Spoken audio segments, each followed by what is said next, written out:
8 scary Bigfoot encounters from BFRO Real Stories. Story 1. The firefighter's close call in the Del Loma fire. It was September 2003, and I was part of a firefighting crew battling the massive Del Loma fire in Northern California. We'd been at it for days, exhausted, covered in soot, and setting up camp along the riverbank for a quick break at dusk.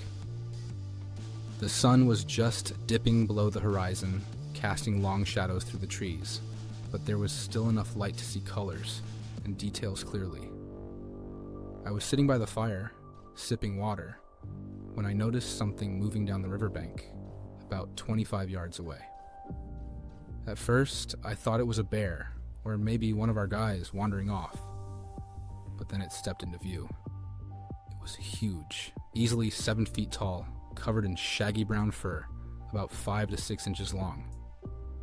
Broad shoulders, no visible neck, and arms that swung like pendulums as it walked upright on 2 legs. It was foraging along the bank, completely unaware of us at first. My heart started pounding. This wasn't any animal I'd ever seen. I froze, whispering to my buddies to look, and a few of them came over quietly. We watched it for what felt like minutes, but it must have been only 30 seconds or so. Then, someone shone a flashlight on it, and that's when it noticed us. Its head snapped up, and those eyes, dark, intelligent, locked onto the light. It let out this low, guttural growl that vibrated through the ground, making the hair on my neck stand up. It didn't charge, but it turned and lumbered off into the trees with surprising speed for something so massive. We all stood there in shock, flashlights trembling in our hands. No one spoke for a long time. I was a seasoned firefighter, used to danger, but this felt different. Primal, like we'd intruded on something ancient and territorial. That night, sleep didn't come easy. Every rustle in the bushes had us jumping. Even years later, thinking about those eyes still gives me chills. What if it had decided we were a threat? I reported it to the BFRO much later, but I'll never forget how close we came to something that shouldn't exist. Story 2. The Hunter's Daylight Terror near Doughty. Back in November 2006, I was out hunting deer in the dense forests of Lewis County, Washington, just outside Doughty. It was a crisp afternoon, the kind where the air smells like pine and earth, and I was stalking through the underbrush, rifle at the ready. I'd been at it for hours when I heard a branch snap behind me, loud, like something heavy stepping on it. I spun around, expecting a deer or maybe a black bear, but what I saw stopped me cold. About 100 yards away, through a clearing, stood this massive figure. It was over 8 feet tall, covered in dark brown hair, with shoulders wider than any man I've known. It was bending over, picking something up from the ground, maybe berries or roots. But when it straightened up, our eyes met. Its face was flat, almost ape-like, with deep-set eyes that gleamed with what looked like curiosity or warning. I could see the muscles rippling under the fur as it shifted its weight. My rifle felt heavy in my hands. I raised it instinctively, but something told me not to shoot. It wasn't aggressive, but it was staring right at me, unblinking like it was sizing me up. Time slowed. I swear it tilted its head, as if listening, and then it let out a deep whoop that echoed through the trees, shaking leaves loose. Birds exploded from the branches, and I felt a wave of fear wash over me, like I was the intruder in its world. It turned slowly and walked away, each step deliberate, disappearing into the thick woods. I stood there for what must have been 10 minutes, heart racing, before I could move. My hands were shaking so bad, I couldn't even track my own footprints back to camp. I've hunted all my life, seen bears up close, but this was no bear. It moved like a man, but bigger, stronger. Reporting it to the BFRO was hard. I didn't want to sound crazy, but those eyes haunt me. What if it had charged? I still avoid that spot. Story 3. The family's nightmare in the Uwharrie Forest. It was a family camping trip in the Uwharrie National Forest, Montgomery County, North Carolina, back in 2015. I was there with my wife and 2 kids, setting up near a creek in the heart of those rugged hills. The forest is thick, steep ravines, big oaks, and undergrowth that hides everything. We arrived around noon, pitched the tent, and were roasting marshmallows by early evening when the weirdness started. First, it was the dogs. Our 2 labs started whining and pulling at their leashes, staring into the trees like they'd seen a ghost. Then, I heard it. A low, rumbling growl from the tree line, followed by the sound of branches breaking. I grabbed a flashlight and shone it out, and that's when I saw it. About 50 yards away, a huge, dark silhouette shuffling through the brush. It was bipedal, at least 9 feet tall, with long arms swinging. The fur was matted, blackish brown, and as it stepped into a patch of moonlight, I saw its face. Broad, with a cone-shaped head and eyes that reflected the light like a predator's. My wife screamed, the kids started crying, and I yelled to scare it off, but it just stopped and stared. That's when the feral dogs appeared. 3 mangy strays that charged our camp, snapping and snarling, like they were possessed or herded by the thing. We barricaded in the tent, hearts pounding, listening to the chaos outside. The growls got closer, mixed with the dogs' barks, and something heavy thudded against a tree nearby. It felt like hours, but it was probably 20 minutes before the sounds faded. In the morning, we found massive footprints, 18 inches long, with a stride no human could match, and claw marks on the trees. The dogs were gone, scattered. I've never felt so vulnerable. It was like the forest came alive with malice. We packed up and left, but the BFRO report I filed details it all. My family still has nightmares. What was controlling those dogs? And why us? Story 4. The quarry incident with the soldiers. Spring of 1993, I was in the Army Reserves, part of a demolitions unit on maneuvers in a remote quarry in the Pacific Northwest. Somewhere in Washington State, I think. We were blowing charges to simulate training, the explosions echoing like thunder. After cleanup, we drove up a hill overlooking the site and stopped to assess. That's when we saw them. 3 figures down in the quarry, poking at the debris. 2 adults, massive and hairy, and what looked like a juvenile between them. The adults were enormous, over 10 feet, broad and muscular, covered in dark fur. They moved upright, communicating with low grunts and gestures, examining the blast site like they were puzzled or angry.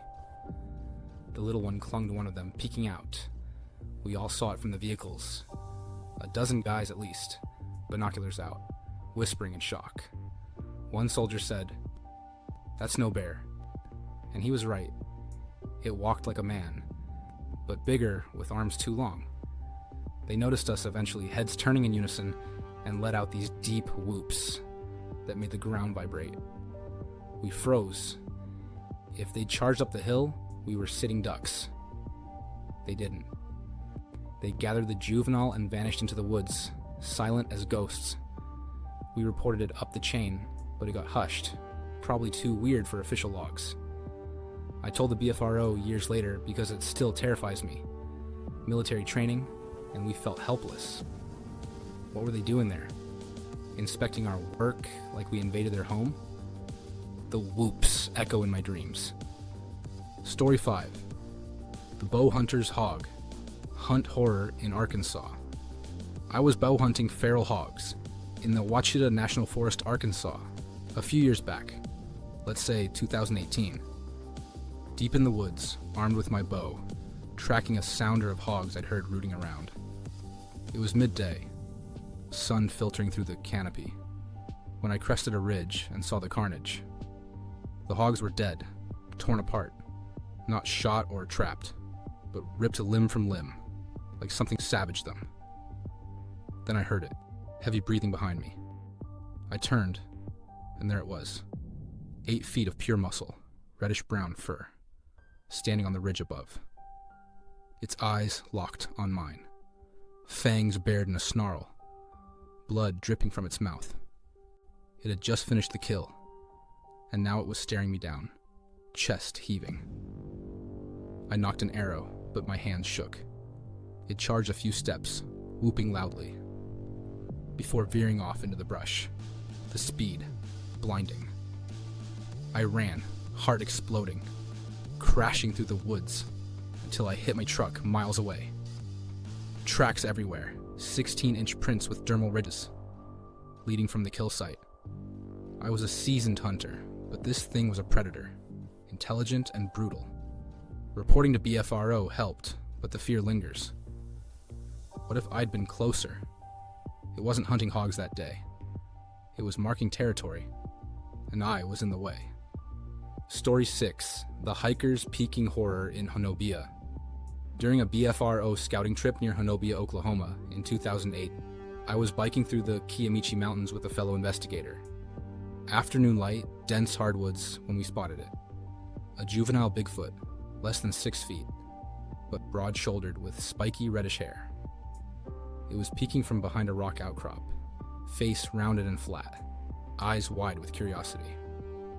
We stopped, watched for minutes as it ducked and reappeared, quick peeks like a game. Then the adult's calls echoed, deep whoops from the ravines on both sides. Movement everywhere, circling us. It felt like we were surrounded, tested.